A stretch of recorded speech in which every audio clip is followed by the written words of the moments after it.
décimas. En este contexto en el que estamos intentando tomarle el pulso a los mercados, saludamos a Juan Enrique Cadeñanos, analista independiente. Juan Enrique, muy buenas. ¿Qué tal? Muy buenas tardes. Juan Enrique, ¿cómo ves este arranque para la renta variable estadounidense en el día de hoy?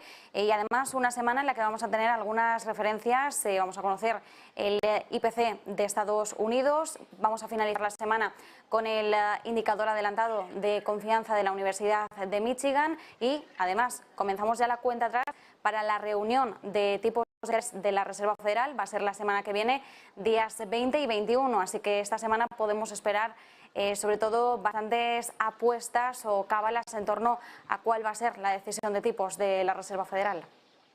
Sobre todo yo creo que nos encontraremos ante una semana, como bien has dicho, con muchas hipótesis, ¿no? Yo creo que muchas especulaciones y debería en este caso, yo considero que es muy probable que sea una semana de confirmación en cuanto a los resultados que hemos conocido semanas atrás. Me refiero en cuanto a esas referencias macroeconómicas principales. Yo creo que la parte del consumo sigue fortaleciéndose en cuanto a las perspectivas que había, sobre todo con respecto a las perspectivas que había en cuanto a esos escenarios de subida de tipos. Recordad que una subida de tipos no es positiva para el consumo y sí que lo es para el sector financiero, para el sector bancario.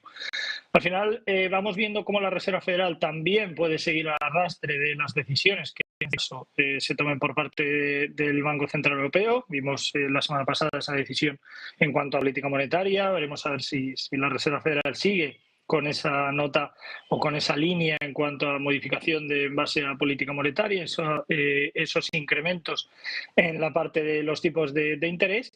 Y a esperar, ya digo, una semana especulativa. Yo creo que encontraremos confirmaciones a los resultados de la semana pasada, pero que seguiremos hablando y se seguirá especulando mucho sobre esa reunión en cuanto a esos tipos de interés, los cuales yo creo que se descuenta, mejor dicho, en este caso una subida, veremos si de cuarto punto o de medio punto porcentual, pero yo creo que tanto la Reserva Federal como el Banco Central Europeo a día de hoy siguen siendo muy claros en este aspecto, no tanto en las medidas adicionales que consideramos que se deberían seguir tomando para paliar ese castigo que va a tener el consumo tanto por parte de Estados Unidos como por supuesto también por parte de Europa. Juan Enrique, lo habíais citado Marta y tú, mañana se conoce el dato de IPC en Estados Unidos, va a ser el dato de la semana, desde luego, un dato que, bueno, se espera que ya nos refleje que allí en Estados Unidos la inflación ha tocado techo. La estimación está en el 8,1 y el dato anterior en el 8,5. De confirmarse, claro, pues como decimos, pues implicaría que allí en Estados Unidos ya la inflación ha tocado ese techo y no sé también pues cómo haría actuar a la Reserva Federal en ese caso. ¿Tú qué validez le das o qué fiabilidad le das al hecho de que la inflación en Estados Unidos empiece a bajar ya? Bueno, poca, la verdad que entre poca y nada, ¿no? Yo creo que el escenario que tenemos es el que hay, tanto, ya digo, que en Europa y en Estados Unidos el escenario es bastante parejo, bastante similar, y la realidad es la que tenemos. Lo que venimos diciendo semana tras semana y mes tras mes, no hay medidas adicionales por parte de un Banco Central Europeo y una Reserva Federal, que parece que la única alternativa que tienen o que quieren atacar es en cuanto a tipos de interés. Siguen intentando reflejar un posible techo en cuanto a esa inflación con subida de tipos, lo cual es muy complicado si no tenemos medidas adicionales, es muy difícil si no vemos algo que pueda paliar y sobre todo que pueda afrontar el consumo, que obviamente no lo hace con subidas de tipos. Lo único que conseguimos con esto es que la banca se reactive y que la banca de alguna forma pueda volver a reactivarse. Lo único que no desde el punto de vista hipotecario y no desde el punto de vista crediticio, porque obviamente es lo que nos supone a nosotros es una letra mayor, una hipoteca más alta, en tanto en la parte fija como en la parte variable, y obviamente al consumidor lo que hace es que darle menos patrimonio a final de mes para poder consumir. Al final, como digo, no hay medidas por parte de un Banco Central Europeo que sigue esperando a ver si estas subidas de tipos dan la clave que ellos esperan, y una Reserva Federal que tampoco toma medidas adicionales. Lo único que podrían confirmar la decisión del IPC es lo que venimos comentando semana tras semana. La situación de inflación es catastrófica, es bastante complicada, pero para nada creo que nos encontramos ante un techo, ante un final y que desde este punto los niveles empiezan a caer.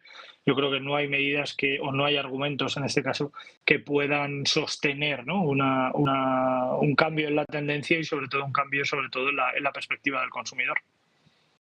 Juan Enrique, hoy estábamos mirando un análisis que ha hecho Goldman Sachs en el que, bueno, el titular era que es mejor un Wall Street incierto antes que una Europa nefasta.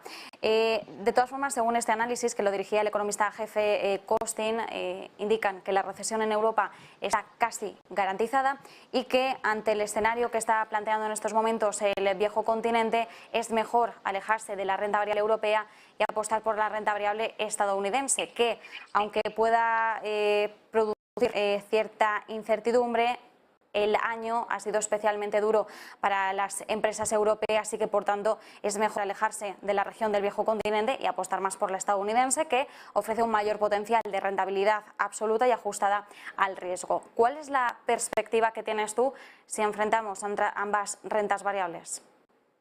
Bueno, me gustaría ver el portfolio que tiene de inversión este caballero, o al menos su equipo, y obviamente también el que lleva arrastrando meses atrás, o sobre todo, por lo menos, su banco principalmente. Vamos viendo cómo Goldman Sachs es una de las entidades que más renta variable americana tiene desde hace bastante tiempo. Obviamente no me sorprende que hagan este comentario, para nada. Iba a decir para nada cerca de la realidad. Es una realidad que la situación de Europa es muy complicada, que la situación de Europa económicamente y desde el punto de vista de inflación es muy difícil y sobre todo desde el punto de vista de deuda por parte de los países principales. Lo venimos diciendo meses atrás, no es algo que nos estemos uniendo a esta situación, al contrario, pero lo que no estoy de acuerdo para nada es que Estados Unidos esté en una situación diametralmente mejor. Puede estar en una situación algo mejor, pero para nada creo que Estados Unidos sería una alternativa interesante para nuestras carteras. No creo que porque Europa vaya a caer un 15, por poner un ejemplo, y Estados Unidos vaya a caer un 10, tengamos que quedarnos con Estados Unidos. Obviamente para el inversor esto no sería positivo, porque al final lo que se aspira en este escenario es, lógicamente, a rentabilizar ese capital y no a tener menores pérdidas. El problema muchas veces de cara a los gestores es el batir al benchmark, ¿no? El tener un resultado mejor que el benchmark aunque tengamos escenarios negativos. No creo que sea este el escenario actual. Yo creo que hay alternativas muy buenas, tanto desde el punto de vista sectorial como desde el punto de vista de países, que ni Europa ni Estados Unidos estaría en esa alternativa.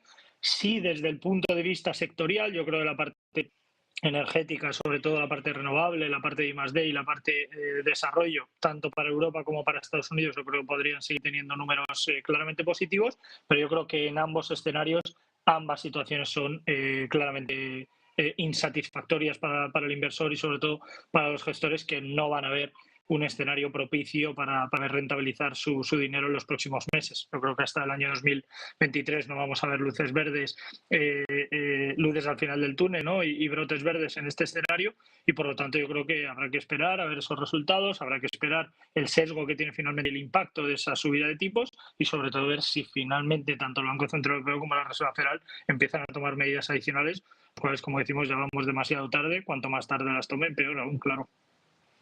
Por último, Juan Enrique, para brotes verdes también te quería hablar de Inditex. Hoy lo está haciendo muy bien en el IBEX, viendo más de un 4,5% ya, está en el entorno de los 22,5 euros. Citi, los analistas de Citi le han dado un precio objetivo de 25 euros la acción y te quería preguntar cómo ves este movimiento de hoy en Inditex. Yo creo que bien, refleja un poco, ¿no?, lo que la compañía viene haciendo semanas atrás. Yo creo que la digitalización y toda la parte de comercio electrónico fortalece y sobre todo favorece a la compañía en el corto plazo.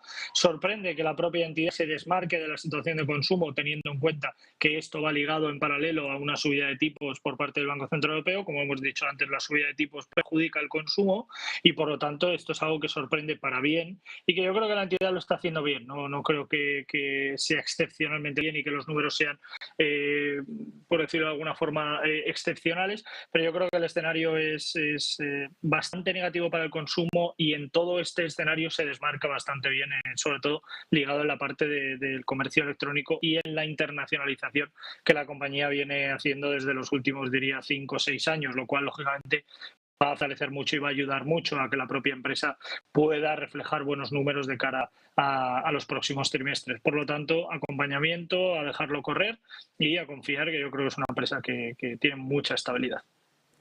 Nos quedamos con esas claves, con ese análisis. Juan Enrique Cadellanos, analista independiente, muchas gracias. Gracias a vosotros, un placer como siempre. Muchas gracias también a ti, Marta.